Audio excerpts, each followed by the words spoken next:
o'clock on WPLJ New York. Time for a special edition of Let's Hear It with our program director, Larry Berger.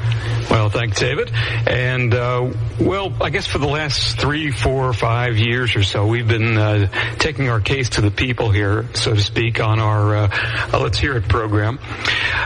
Usually we come on early on Sunday morning or late on Sunday night, and usually we take telephone calls and answer questions from listeners about a whole range of different subjects, music and concert activity and things that are happening at the radio station. Tonight we're going to do it a little bit different. First of all, we're going on a little bit earlier than we had been in the past, so that just about everybody can at least hear what we have to say.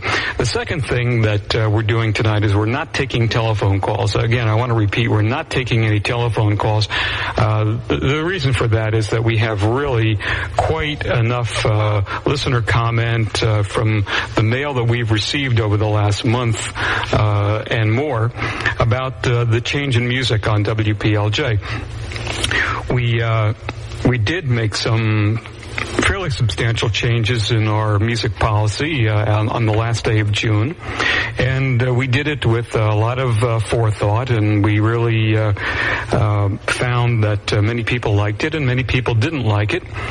And our purpose tonight in doing this show is to really answer some of the questions that have been raised by some of the listeners, many of which are angry, some of which are pleased. I suppose it's only natural, and I guess we should admit right out front that more mail was negative than was positive, and I guess that's only natural because if you go into a restaurant, let's say, and you get some food and the food is good, you don't go in and thank the chef for it, and you don't tell them that it was good, you just walk away and then you go back the next time. What I mean to say there is that people like something, they generally just like it and they're pleased and they come back for more. However, if you went to a restaurant and ordered something and it was wrong, or there was, let's say, a fly in the food, you would definitely go back in and give the chef a piece of your mind. So I think that's what people are doing. There's some people that don't like what they're hearing, and we plan to face that issue square up tonight and answer not all, certainly, but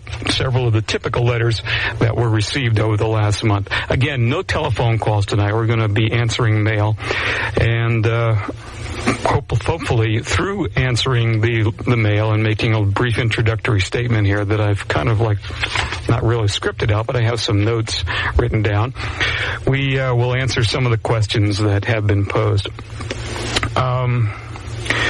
First of all, I think that it would be impossible to understand what has transpired in the last month in WPLJ without learning or talking a little bit about WPLJ's long and sordid past, shall we say. In the early 70s, I guess around 1971 or so, WPLJ got its own call letters apart from WABC and went live with what was for a very short time free-form progressive rock format. And then in late 1971 began the first, I guess really the hallmark beginning of formatted mixture of rock and top 40 music that was called at that time Rock and Stereo.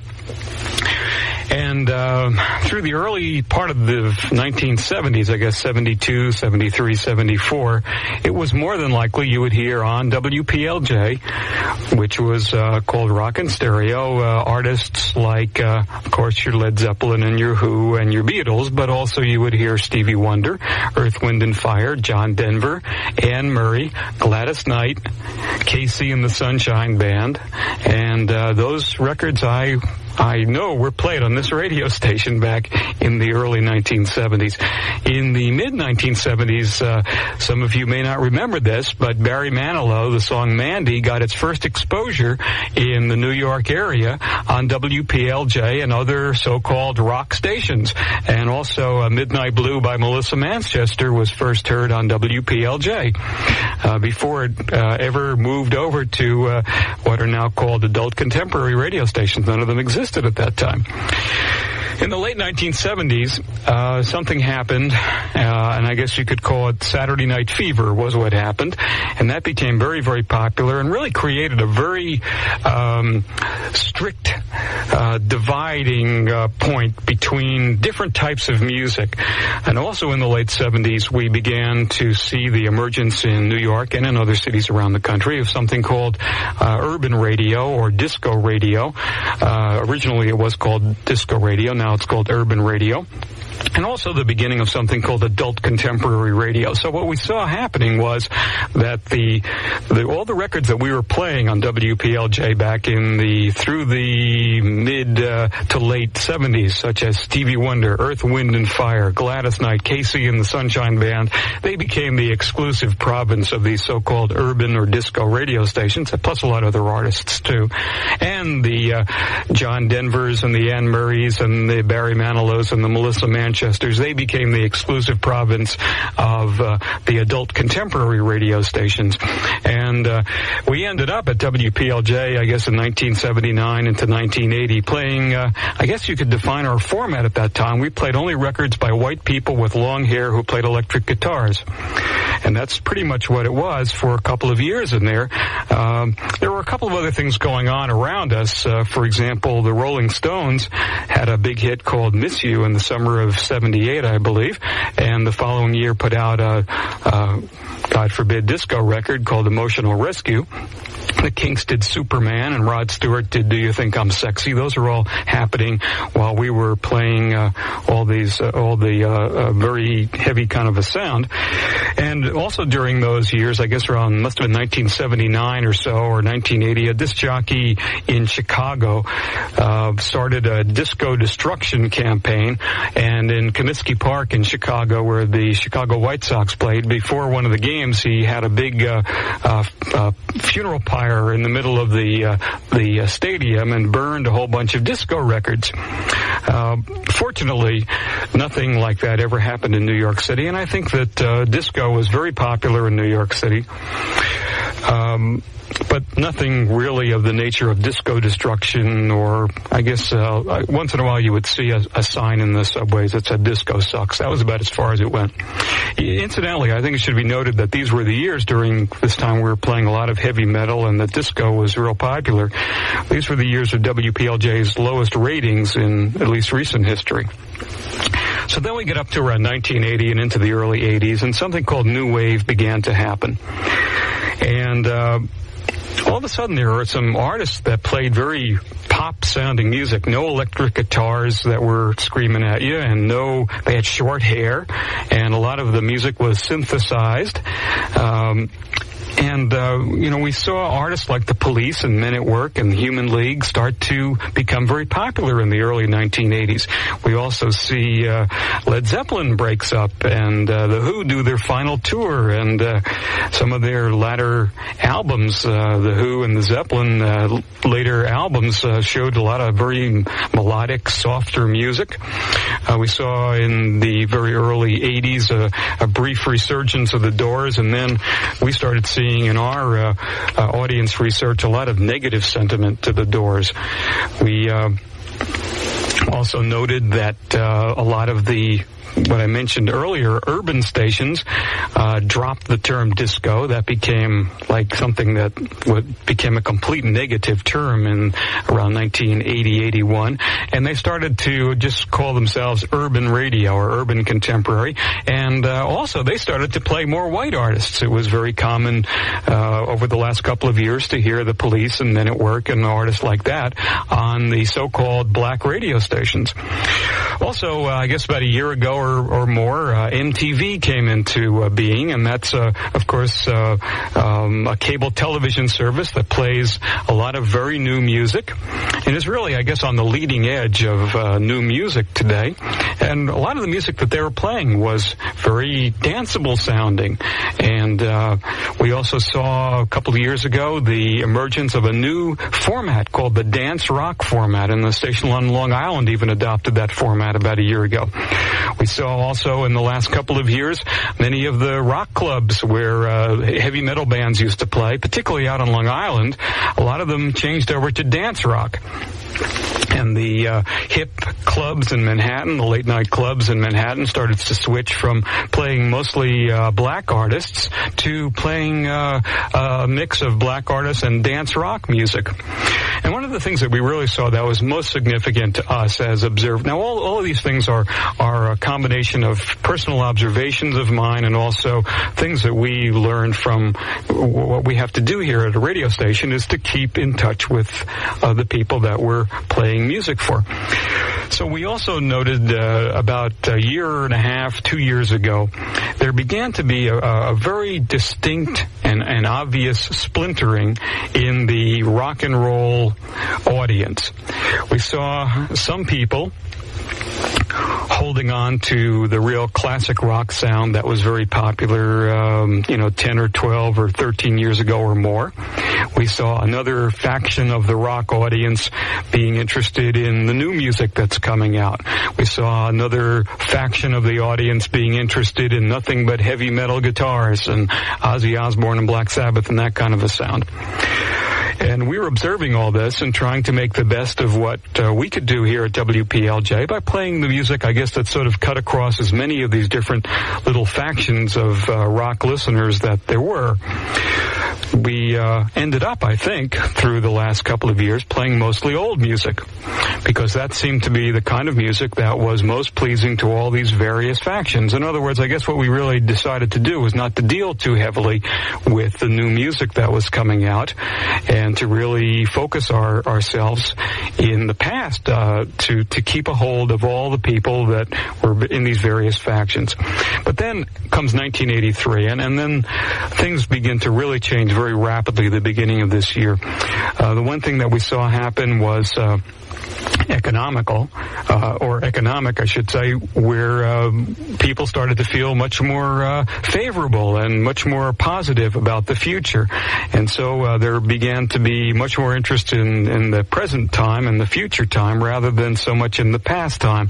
And records like Der Kommissar and Let's Dance and Always Something There to Remind Me, which is an old Dionne Warwick song from the 60s, became real popular, although initially they were received very negatively by our listeners, and then eventually they began to like them. I suppose the most startling case was a couple of months ago, maybe 3-4 months ago, when we started to play on WPLJ Michael Jackson records. And I can't tell you what the reaction was, and I'm sure the other rock stations in New York City and in other cities around the country had the same kind of reaction. When we first started playing Michael Jackson, the phones went crazy, and there were threats and petitions, and that went on for, I guess, about 2 or 3 weeks. And then after about a month, it became one of our most requested and our most popular records that we had ever had on our radio station. Also this year, we saw some stations that were supposedly album rock radio stations began to do things like play jingles and repeat their top hits very frequently.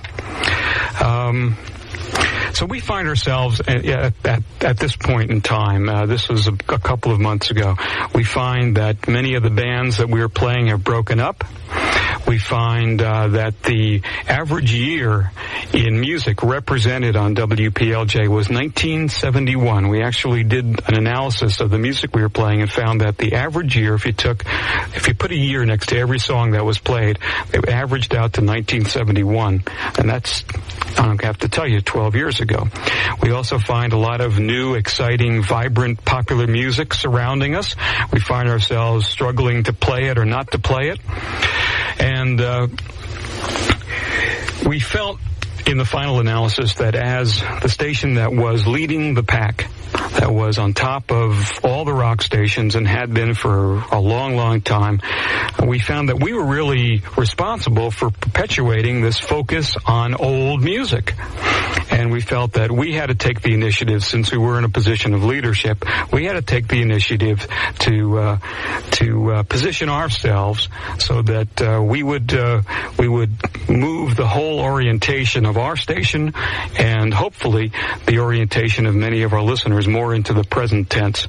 We just felt that we could not continue to play so much of the old music over and over and over again and still in a year from now continue to be in business. So that's pretty much where we are in the present tense and up to today. Well, as of the end of June, we became not a hard rock station. In other words, WPLJ is not, in our minds anyway, a hard rock station. We're a station that plays popular music, a lot of which is rock. I would say that if you listen to our station and tracked us for maybe a couple of hours, you'd find that probably at least half or maybe 2/3 of the music would still be considered rock. But there are other forms of popular music that are on the station also. And I think that what's really the secret of what we're going to be doing in the future is the secret is going to be in the mix and the variety of the music that we play. So that, I think, pretty much tells you where we are today. I don't know if I've answered all your questions.